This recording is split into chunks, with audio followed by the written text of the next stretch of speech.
They threw her out in the rain like she was nothing. Like the life growing inside her didn't matter, like she had already stopped being their daughter the moment shame touched their doorstep. On that suffocating night in a quiet Florida neighborhood, 19-year-old Selah stood frozen as the door slammed behind her, cutting off the last place she had ever called home. No suitcase, no plan, no one waiting for her. Only the echo of rejection ringing in her ears and the cold realization that she had just been erased from her own family. The storm came down hard, soaking through her thin clothes in seconds, but she didn't move at first. Her body refused to accept what had just happened, as if standing there long enough could rewind everything. But nothing changed. The lights inside stayed on, silhouettes moved behind the curtains, and yet no one came back for her. That was the moment it hit her. This wasn't anger, this wasn't punishment. This was abandonment. Selah finally turned away, each step heavier than the last, her hand instinctively resting on her stomach as if protecting the only thing in the world that hadn't rejected her yet. The streets were empty, the wind cutting through her like blades, and every passing second made her more aware of how unprepared she was. She had nowhere to sleep, no money to survive, and no idea how to protect herself from what the night might bring. She wandered without direction, drawn by instinct rather than thought, until the houses disappeared and the streets grew darker. Desperation pushed her to knock on a boarded-up house, hoping for shelter, but she was driven away before she could even explain herself. The message was clear: there was no place for someone like her. Not here, not anywhere. The park became her last refuge. She collapsed onto a cold bench, curling into herself, trying to hold in the fear that was threatening to break her apart. The rain didn't stop, and neither did the thoughts. Every harsh word from her parents replayed in her mind, louder than the storm, sharper than the cold. She began to believe them, to feel the weight of their judgment settling deep inside her chest. Then the night turned even darker. Footsteps. Laughter. Shadows closing in. A group of men emerged from the darkness, their intentions clear before they even spoke. Selah's body reacted before her mind could process it. She ran. Slipping, stumbling, nearly falling with every step, she pushed forward with nothing but raw instinct driving her. The rain blurred her vision, her breath burned in her chest, and the sound of pursuit behind her grew louder with every second. She didn't stop until her legs gave out. Collapsing in a narrow alley, her body shaking uncontrollably, Selah pressed her hands against her stomach, trying to calm the storm inside her. Fear, exhaustion, and hopelessness crashed over her all at once. For the first time, a terrifying thought crept in. Maybe she wouldn't survive this. Maybe this was how it all ended. The night stretched on endlessly. By the time the rain began to soften, Selah had nothing left. Her body burned with fever, her strength completely drained, her vision fading in and out as the cold sank deeper into her bones. Curled beneath a tree at the edge of the park, she hovered between consciousness and darkness, too weak to move, too tired to fight. And just when it seemed like the world had fully abandoned her, a quiet presence stepped into the rain. When Selah opened her eyes again, the storm was gone, but the cold still clung to her body like something that refused to let go. She was no longer lying under a tree or shivering on a park bench. She was sitting inside a tiny neighborhood bakery, wrapped in borrowed warmth, surrounded by the soft smell of fresh bread and cinnamon, a smell so gentle it almost felt unreal after the cruelty of the night before. For the first time since being thrown out of her parents' house, she was not staring into darkness. She was looking at light. The woman who had brought her there was old, small-framed, and worn by life, but there was a quiet strength in everything she did. Her name was Margaret, and unlike everyone else Selah had met since her life collapsed, she did not look at her with suspicion, disgust, or judgment. She looked at her the way a person looks at someone clearly drowning and knows that asking questions can wait until after the rescue. That simple mercy struck Selah harder than any insult had. It made the pain inside her rise all at once, because kindness felt more unbearable than cruelty when she had spent so many hours convincing herself she deserved none. Margaret gave her warm milk and a small loaf of bread, and Selah sat there staring at it as if it belonged to another world. Hunger twisted through her body, but shame was stronger for a moment.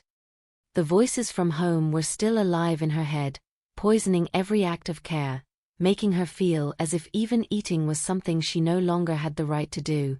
Her hands trembled, her throat tightened, and the tears came again without warning. The bakery was quiet except for the faint sound of trays cooling and the early morning bustle beginning outside, but inside Selah felt as though everything in her had cracked open. Margaret did not press her. She did not demand explanations, and she did not force comfort with empty promises. She simply stayed near, calm and steady, until Selah could breathe again. That patience became the first fragile thread holding Selah together. In a world that had suddenly become hostile and sharp-edged, the bakery felt like a tiny island that had somehow survived untouched. But safety inside did not stop the outside world from circling. As the days passed, Selah began helping in small ways. She wiped tables, swept crumbs from the floor, stacked paper bags, and stood quietly behind the counter when Margaret needed an extra pair of hands. She moved carefully, almost apologetically, as if afraid that taking up too much space might cause this shelter to disappear too. Margaret never said it outright, but she gave Selah something far more valuable than food or a chair to sleep in. She gave her usefulness. She gave her a reason to wake up in the morning and keep moving. Still, the town noticed. At first it was only the looks. Customers lowered their voices when Selah passed.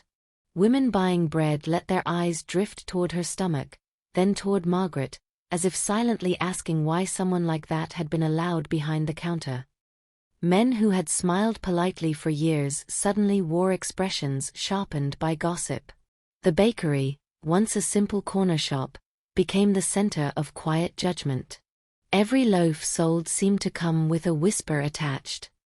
Every step Selah took inside that small space felt as though it was being measured by strangers who had already decided who she was. Margaret refused to bend. When customers hinted that keeping Selah there might damage the bakery's reputation, Margaret met their gossip with a coldness they were not used to seeing from her. She did not defend Selah with speeches. She did it with action. She let the girl stay. She let her work. She let the town see that not everyone could be frightened into cruelty. That silent defiance protected Selah more than words ever could, but it also made the hostility around them grow. Soon the rumors spread beyond whispers. People repeated half-truths and invented the rest. Selah became less of a person and more of a warning, a story used to feed the town's appetite for judgment. To them, she was no longer a frightened pregnant girl trying to survive. She was scandal. She was trouble. She was something to point at in order to feel cleaner than they really were. And the pressure began to follow her everywhere. When she stepped outside to throw away trash, conversations stopped. When she walked past the market, she could feel eyes tracking her like she was a stain no one wanted too close. The cruelest part was how quickly people found pleasure in her vulnerability. Men who would have once ignored her now smirked openly. Women who claimed to stand for decency found no problem humiliating her in public. Selah learned that disgrace in a small community was not just a label. It was a cage built by many hands. One afternoon that cage tightened. A local shop owner came into the bakery under the excuse of concern, but there was nothing concerned in his face. He spoke with the oily confidence of someone who enjoyed delivering bad news, warning Margaret that harboring Selah would ruin business, invite more talk, and drive customers away. He acted as if he were protecting the neighborhood, when really he was feeding on its cruelty. Selah stood there listening, her face burning, every word slicing into the small healing Margaret had begun.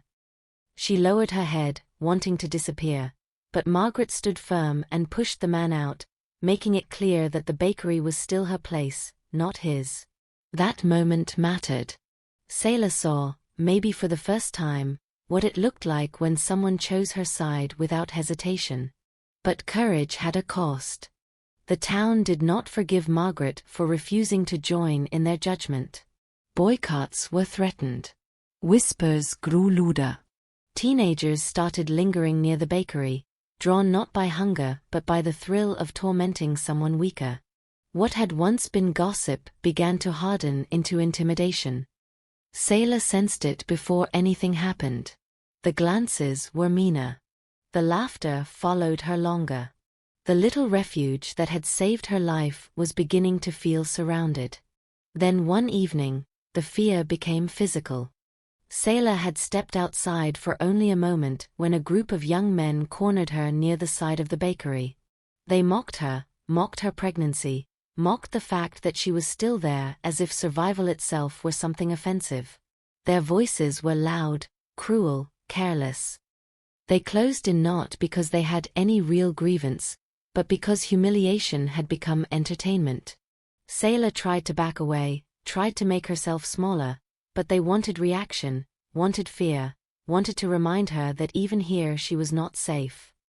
The shame that had haunted her since the night she was thrown out rushed back with full force, and for one terrible moment she felt exactly as helpless as she had in the rain. Then Margaret appeared. She came out of the bakery with more force than anyone expected, her age suddenly meaningless in the face of her fury. She drove them off, standing between Sailor and the world like the last wall still holding. The young men laughed as they retreated, tossing one final threat over their shoulders, making it clear that they were not done. And that was what stayed with Sailor after they were gone. Not only what had just happened, but the certainty that worse could still come. Back inside, she could barely stop shaking. Margaret tried to steady her, to remind her that she had done nothing wrong, but the fear had already sunk too deep. Sailor was exhausted from fighting a war she had never chosen. She could survive hunger. She could survive whispers. But this constant sense of being hunted, watched, and blamed for existing was slowly crushing her spirit. And the worst part was that every attack aimed at her now splashed onto Margaret too. That realization began to poison the little peace she had found.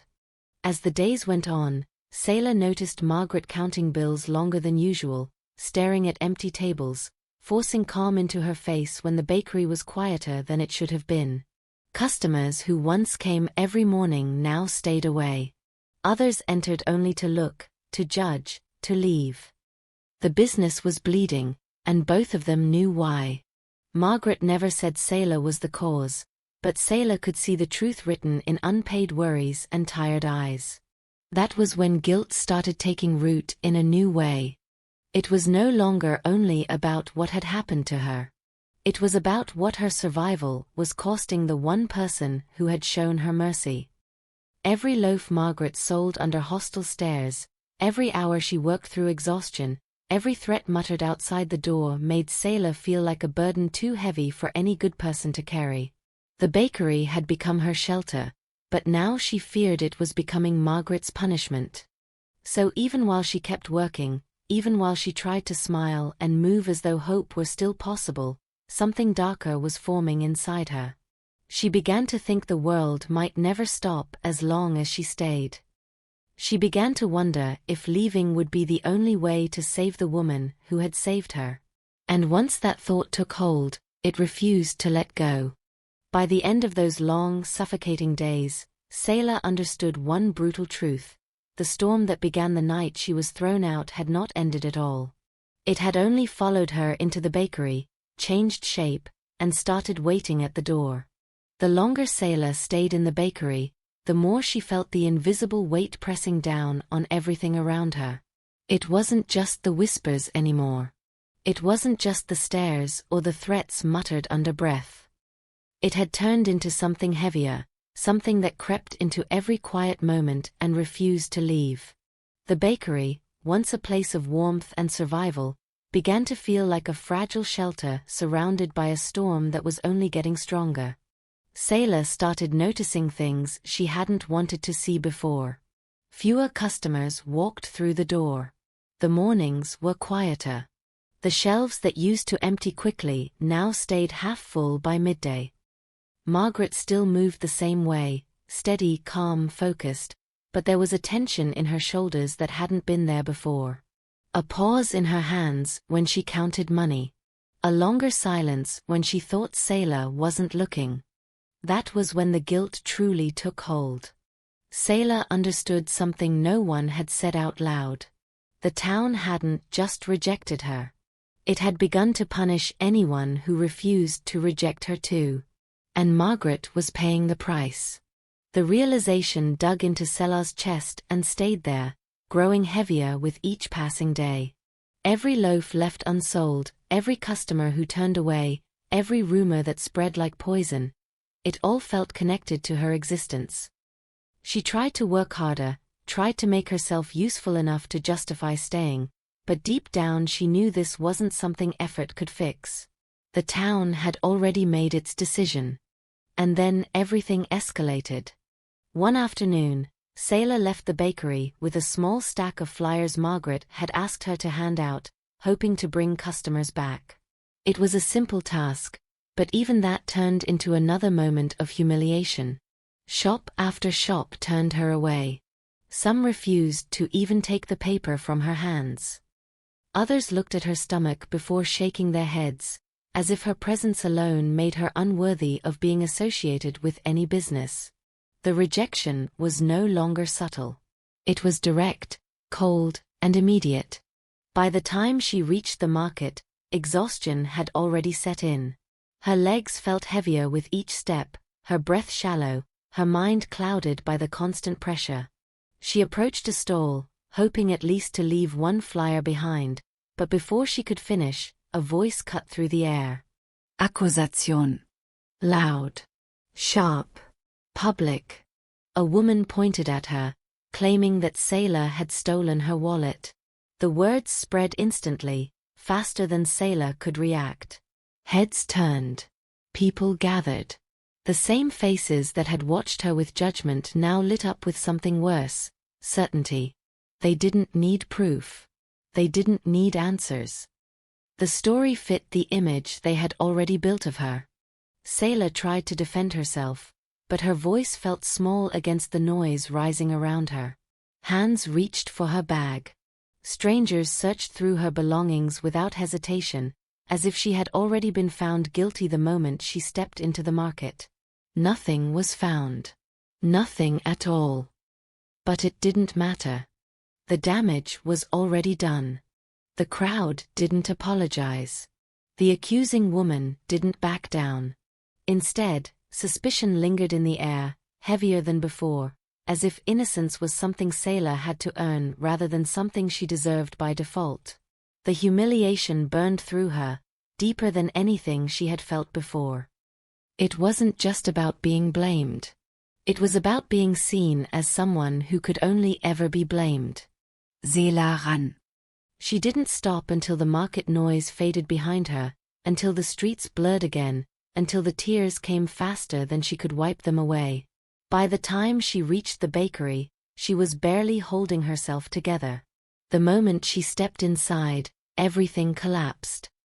The fear, the anger, the exhaustion, it all broke through at once. But even as she stood there, trying to breathe, one thought refused to leave her. She was destroying this place. The next blow came quickly. That same evening, while Margaret was away handling urgent matters, the bakery door was forced open. The same group of men who had harassed Selah before returned, this time with no intention of stopping at words. They moved through the bakery like they owned it, knocking trays to the ground, scattering fresh bread across the floor, turning everything Margaret had built into chaos within minutes. Selah tried to stop them, but fear froze her where she stood. Her body remembered too well what could happen if she pushed too far. All she could do was watch as the place that had saved her was torn apart piece by piece. Flour covered the floor like dust after destruction. Shelves were emptied. The smell of fresh bread was replaced by something bitter and broken. When they finally left, they didn't look back. The silence that followed was worse than the noise. Sayla stood there alone in the wreckage, her hands shaking as she tried to pick up the pieces. Each broken loaf, each overturned tray, each scattered crumb felt like a direct result of her presence. The guilt that had been growing inside her now reached its breaking point. It was no longer a thought. It was a certainty. She couldn't stay. When Margaret returned and saw what had happened, the shock in her eyes cut deeper than anything else. She tried to stay strong, tried to reassure Sayla, but the damage was impossible to ignore. This wasn't just gossip anymore. This was real. This was dangerous. And it wasn't going to stop. That night, Sayla didn't sleep. She lay awake, staring at the ceiling, listening to the quiet sounds of the bakery, feeling the weight of everything pressing down on her chest. Margaret moved slowly in the next room, still working despite her exhaustion, still trying to hold everything together. And that was the moment Sayla made her decision. Not out of fear for herself, but out of fear for the only person who had ever chosen her. Before the sun rose, Sayla packed what little she had. She moved quietly, careful not to make a sound, careful not to wake Margaret. Every step felt heavier than the last, but she didn't stop. She couldn't stop. If she hesitated, she knew she wouldn't be able to leave at all. She looked around the bakery one last time. The place that had saved her life. The place she was now leaving behind. Her hand rested on her stomach, a silent promise forming inside her, even as everything else felt uncertain. Then she turned, stepped outside, and closed the door behind her without a sound. This time, there was no storm. But the emptiness felt even colder. Leaving before sunrise did not free Sayla from the weight she carried, it only changed the shape of it. The streets were quiet, the sky pale and empty, and for a brief moment, everything felt almost peaceful. But that calm didn't last.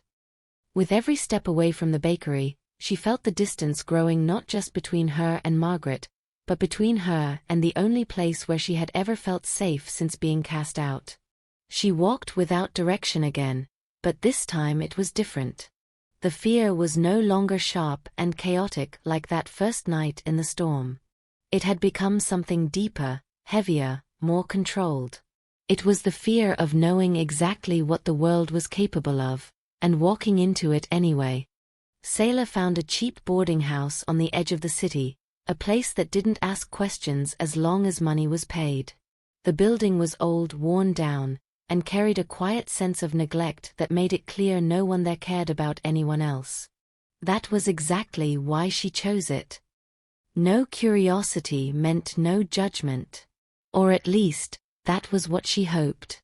Her room was small, damp, and barely furnished. The walls were stained, the window cracked, and the bed felt more like a temporary place to collapse than somewhere meant for rest. But to Sayla, it was still something. Something that was hers, even if only for a few days.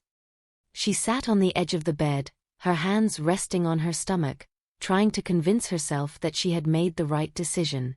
But reality didn't take long to catch up. The money she had was barely enough to cover a few nights.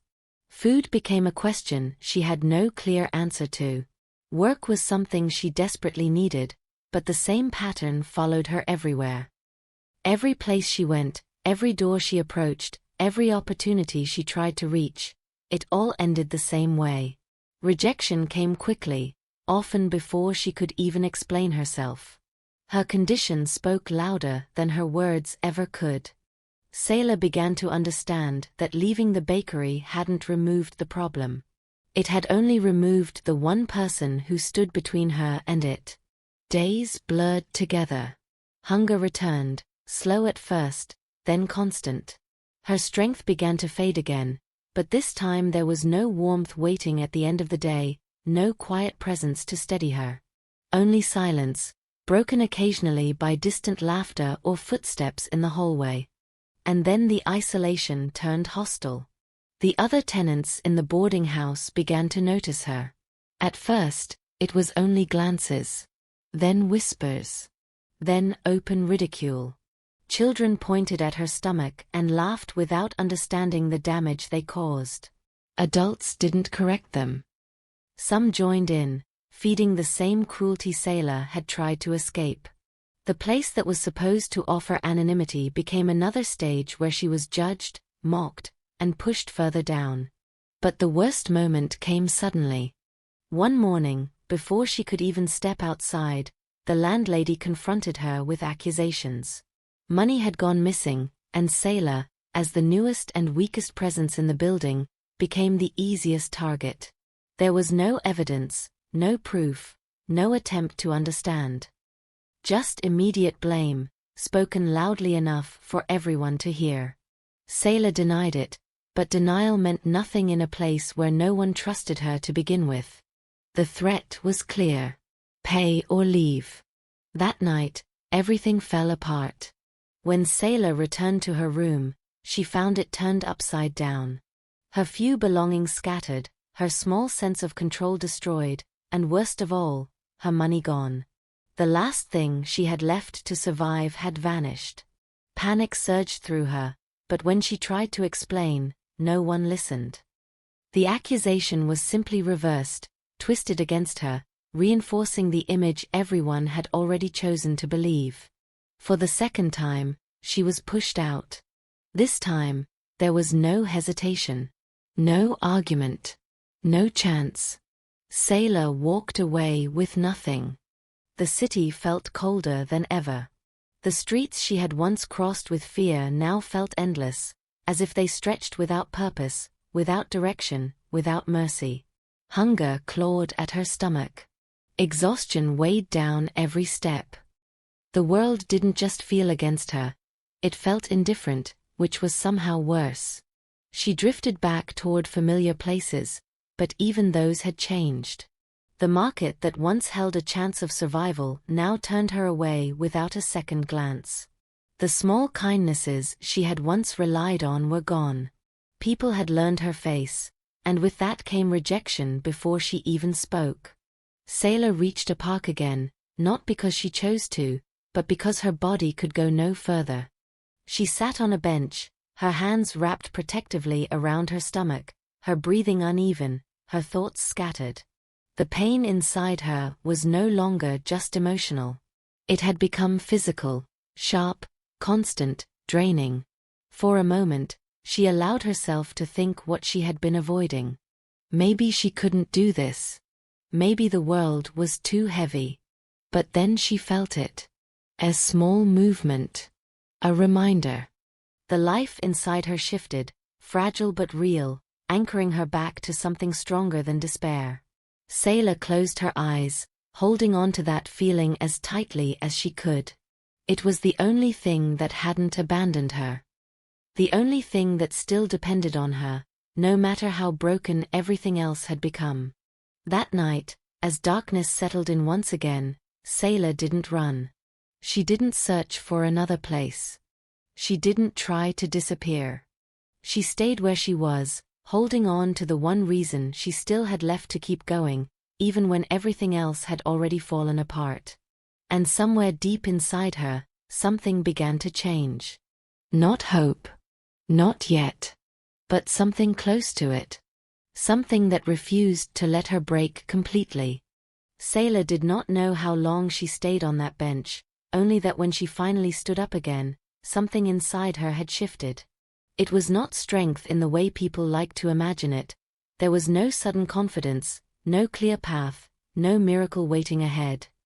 What changed was quieter, harder, and far more stubborn. She stopped expecting the world to save her. From that moment on, every step she took was driven by a single purpose: survive long enough to give her child a chance. The days that followed were relentless. Sailor moved through the city like someone learning to exist without being seen. She took whatever work she could find, no matter how small or exhausting. Cleaning, carrying, handing out flyers, doing odd tasks that barely paid enough for a meal. Each dollar felt like something pulled out of the ground with bare hands. Each night, she returned to whatever corner she could find to rest, her body aching, her mind too tired to even process the weight of everything she had been through. But slowly, almost invisibly, those small efforts began to add up. Sayla learned how to endure rejection without stopping. She learned how to keep her head down when people stared. She learned how to ignore the words that once cut her deeply. The world had not become kinder, but she had become harder to break. The same cruelty that once chased her now met someone who refused to collapse in front of it. Weeks turned into months. Her body changed, her strength fluctuated, but she kept going. She protected what little she had built with everything inside her. When she felt herself slipping, she returned to that same quiet resolve she had found in the park. She no longer asked why things were happening to her. She only focused on what needed to be done next. And then came the moment that changed everything again. Sayla gave birth alone, in a place that offered no comfort and no celebration, only necessity. The pain was overwhelming, but it was also clarifying. Every fear, every doubt, every memory of being rejected faded for a moment, replaced by something raw and undeniable. When she held her daughter for the first time, fragile and alive, something inside her locked into place. She named her Tessa. From that point forward, Sayla was no longer just surviving for herself. Every decision became sharper, more focused, more determined. Hunger felt different when she had to fight it for two. Exhaustion became something she pushed through without question. The world could still judge her, still reject her, still try to push her aside, but it no longer had the same power. Because now she had something to protect. Years passed, not in a smooth line, but in a series of struggles that forced her to adapt again and again. Sayla found slightly better work, then lost it, then found something else. She moved from place to place, never fully secure, but always moving forward. Slowly, she built connections, not friendships at first, but small moments of trust with people who saw her effort before they saw her past. And then, unexpectedly, the past she thought she had left behind reached out to her again. Margaret. The woman who had once pulled her out of the rain had never stopped searching. When she finally found Sayla, older, more tired, but still carrying that same quiet strength, the reunion was not dramatic, it was grounding. It reminded Sayla of where she had come from, and more importantly, who had believed in her before she could believe in herself. This time, Sayla did not run. With Margaret's help, she found stability she had never been able to hold on to before. Not instantly, not easily, but steadily. Margaret didn't rescue her again. Instead, she stood beside her, giving her the space to rebuild on her own terms, offering guidance without taking control. Sayla worked harder than ever. She saved money, learned how to manage it, took on more responsibility, and refused to let setbacks define her progress. The years of hardship had sharpened her instincts. She knew how fragile stability could be, and she treated every opportunity as something that had to be earned and protected. Eventually, that effort turned into something real. A small cafe. Nothing grand, nothing extravagant, but it was hers. Built from everything she had endured, everything she had learned, everything she had refused to give up on. She named it after her daughter, Tessa, because without that small life, she knew she would not have made it this far. By the time Tessa turned 13, the cafe had become more than just a business. It was proof. Proof that Sayla had survived. Proof that she had built something out of nothing. Proof that the girl who had once been thrown out into the rain had not disappeared. She had transformed. Sayla was no longer the frightened teenager the town had rejected. She was composed, capable, and steady in a way that only comes from surviving what should have broken someone. Her daughter grew up in a completely different world, one filled with warmth, purpose, and quiet pride. Tessa carried none of the shame that had once been forced onto Selah. Instead, she carried confidence, curiosity, and a strength that reflected everything her mother had fought to build. Life was not perfect. But it was real. It was earned. And for the first time in a long time, Selah allowed herself to believe that the past was finally behind her. Until the day the cafe door opened. And everything she thought was buried walked back into her life.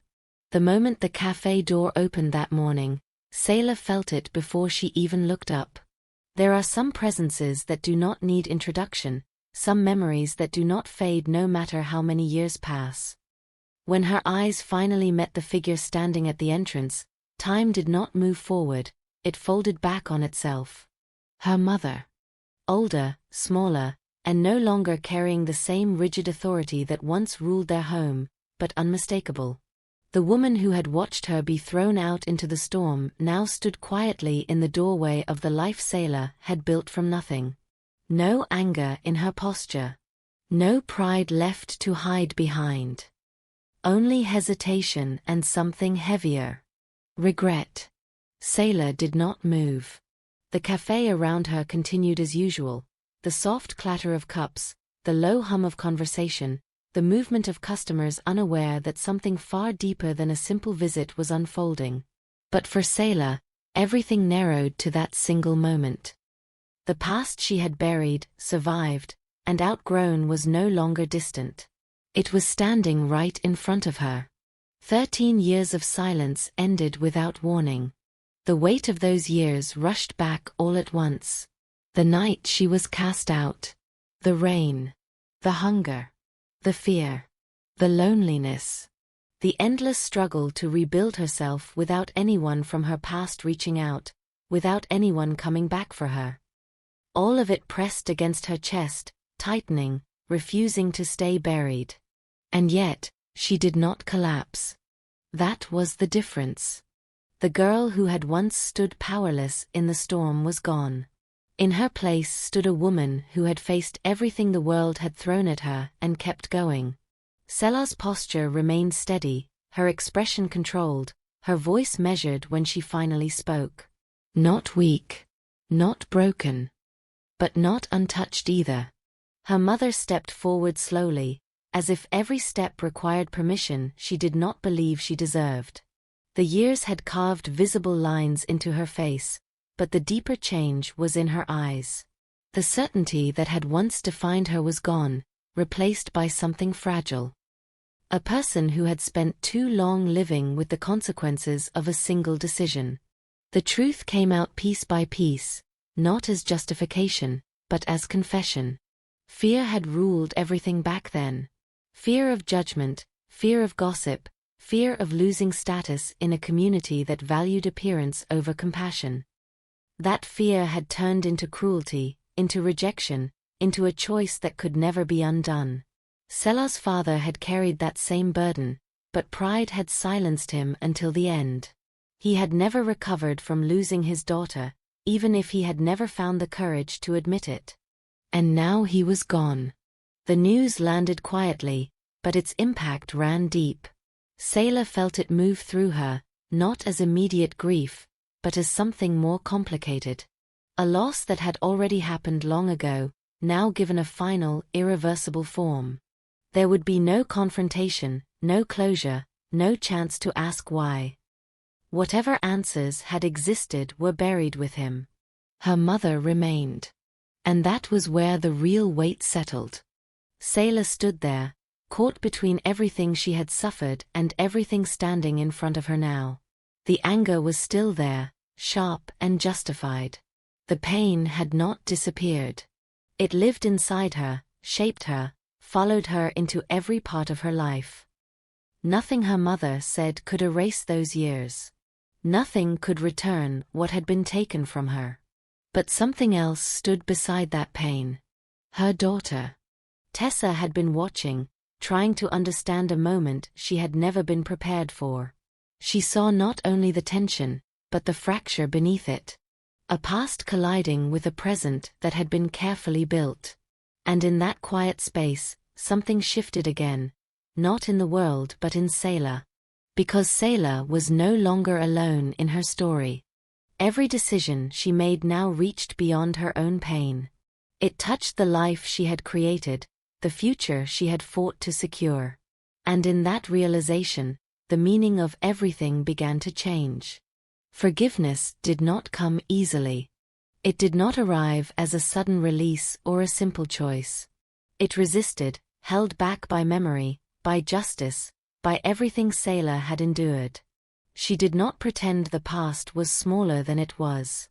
She did not rush to erase it. Instead, she did something far more difficult.